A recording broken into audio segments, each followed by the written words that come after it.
से क्वेश्चन थी आंसर कले देख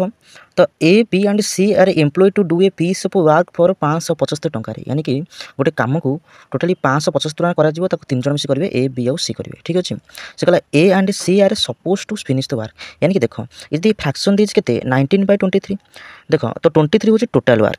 वर्क जब 23 यूनिट हुए ए आउ सी मिसी केते यूनिट कर ना 19 यूनिट अलरेडी कर आउ टोटाली यदि वर्क हम 23 यूनिट हुए तो 19 यूनिट यदि सरी आउ केते यूनिट बाकी अच्छी ना 4 यूनिट बाकी अच्छी ठीक अच्छे तापर से कौन कही ना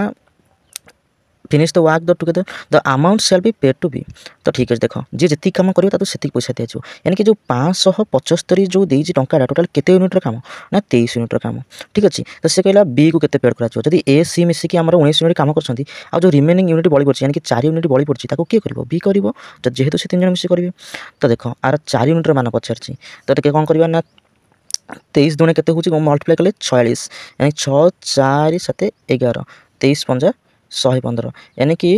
25 को 4 गुणले के ना 100 यानी कि टोटाल बी के पाइब ना 100 टका पाइब अर्थात ऑप्शन नंबर बी हम ये करेक्ट आंसर जब वीडियो भल लगी लाइक कमेंट शेयर सब्सक्राइब भूलें थैंक यू।